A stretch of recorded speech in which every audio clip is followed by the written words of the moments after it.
So guys, if I have 100 cubic feet of water that I've got to store, right? How big would the catch basin be if it was a perfect square? I have 100 cubic, this is the question, I have 100 cubic feet, so 100 cubic feet, and I want a square detention basin. How big would it be? 10 by 10. 10 by 10. 10 cubic feet. 10 feet by 10 feet. What are the dimensions? Give me the length, width, and height dimensions for the detention basin. 100 cubic feet.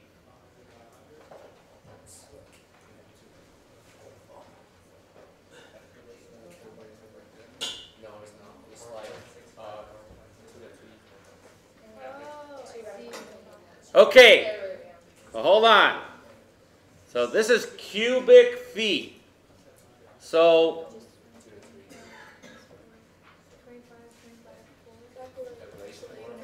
say this is 1 foot by 1 foot by 1 foot. How many cubic feet of water are there in this shape? 1 cubic foot. Okay.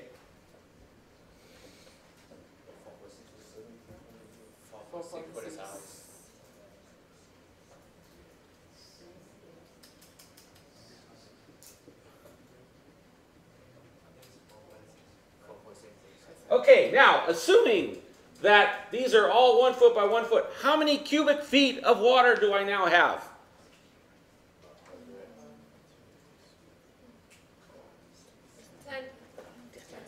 10. 10 cubic feet. All right, so we went from 1 cubic foot to 10 cubic feet. We're doing great, right? Yes. But we're still not at 100.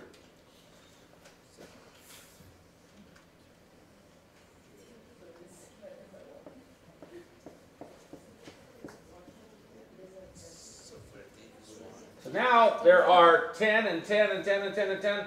How many rows would I have to get to 100 cubic feet? 10. 10. Very good. Yeah. So there's 10 by 10, 10 foot by 10 foot, and how tall? 1. 1 foot. Okay? That gives me 100 cubic feet. Okay? All right. Now, what if I wanted 200 cubic feet, but I didn't want it to be one uniform depth?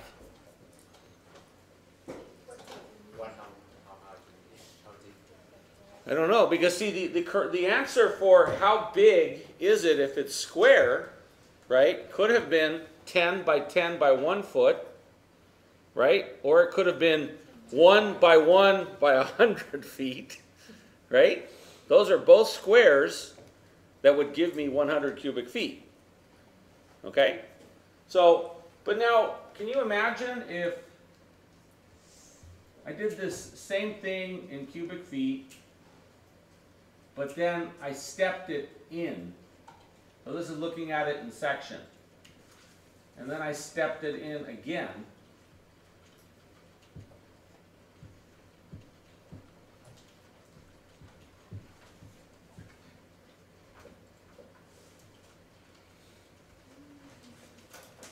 Right? Oops, let me put a line in here and a line in here. Can't see anything there. So then the same thing, you would just, you would start counting cubic feet, right? So let's count them. 1, 2, 3, 4 by 1, 2, 3, 4, 5, 6. So up here there's 24 cubic feet, right? 24 cubic feet. How many cubic feet are here? 6. 4 times 4 is, so it's 1, 2, 1, 2, 3, 4. There's 4 this way and 6 that way. Right? So you just take 4 times 4 is 16. So there's 16 cubic feet here. Right? And then there's 2 times 4, which is 8 cubic feet. Right? So 24 plus 16 plus 8 would give me how many cubic feet are in that shape. Okay? So all I'm trying to do is give you a way of sort of constructing what the positive of a catch basin would be. Because in reality, the catch basin is a negative, right?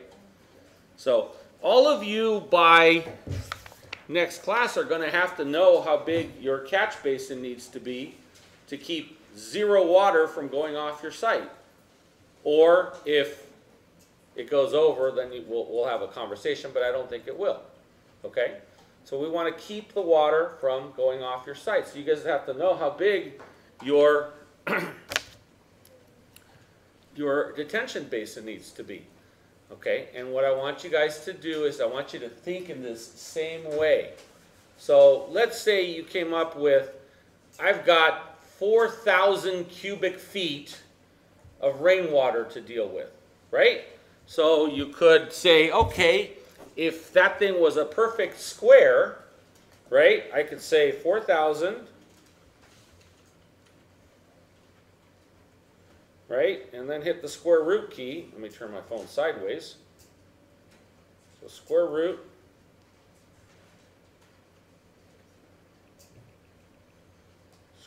of 4,000.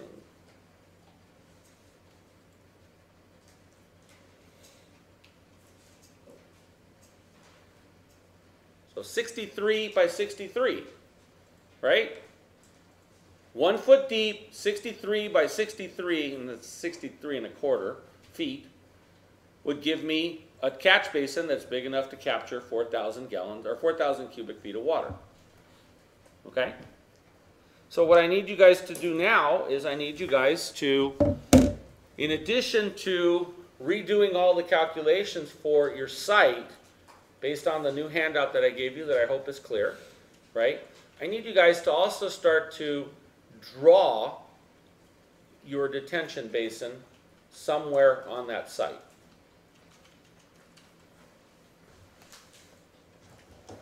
Okay? So do you guys know how to approach that?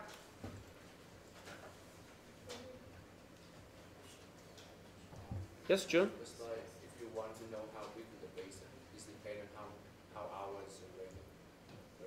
Right now, we're saying 1 hour, 1.5 inches per hour. That was your first instructions. So now we just like for an hour. Well, June, if it rains 1.5 inches per hour, and that on my site yields 4,000 gallons, right? And then I could calculate 4,000 gallons, what my area is, and figure out what the percolation rate is, right? Because I know the percolation rate of the soil. So then I could say, okay, so let's say it rained really hard for an hour and the basin filled up and then it stopped raining. How long would it take that water to disappear? You could calculate that, right?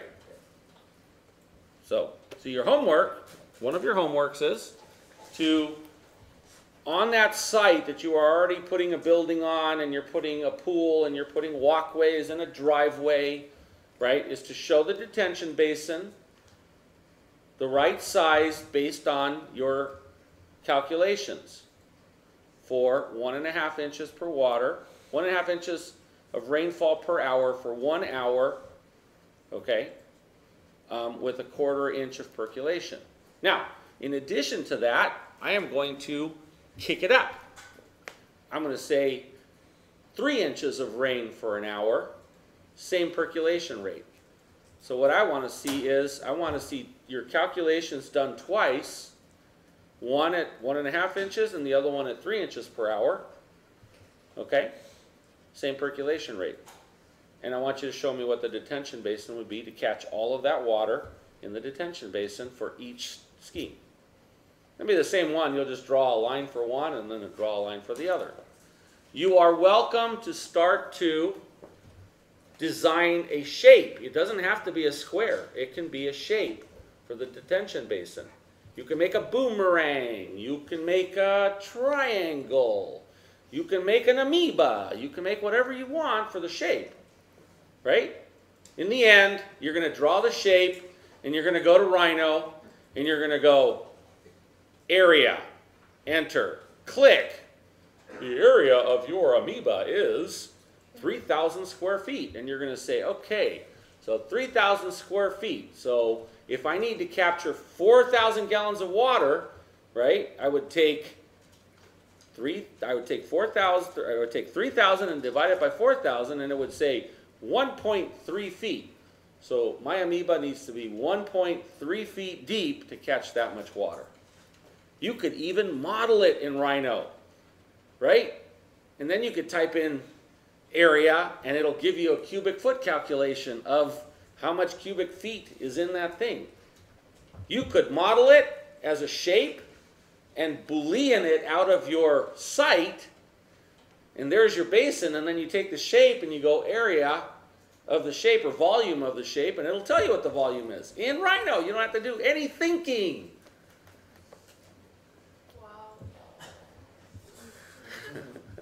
So your homework right now is going to be to take an attempt at those two scenarios, so same stormwater calculations. Now, I would like you to do one more thing for homework.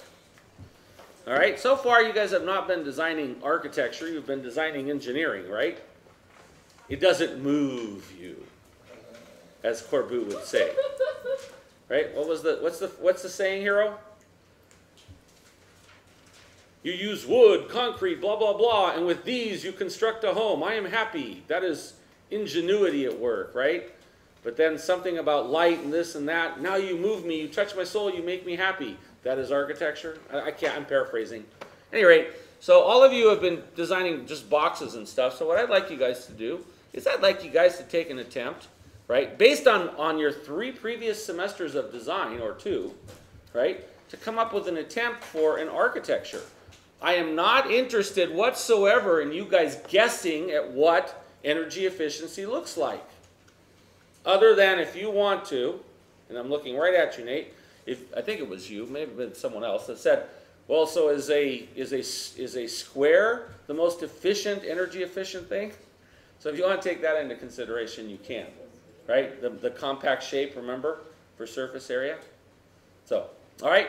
So your homework assignment, to recap, is you are going to do 2 sets of stormwater calculations, and you are going to do 2 site plans showing the detention basins, and then you are going to do 1 additional 3-dimensional model in Rhino that shows a design for your house that's not a block or a box like we've been doing. Something that has architecture, something that has idea or has form, or something that transcends it from basic putting program together into architecture.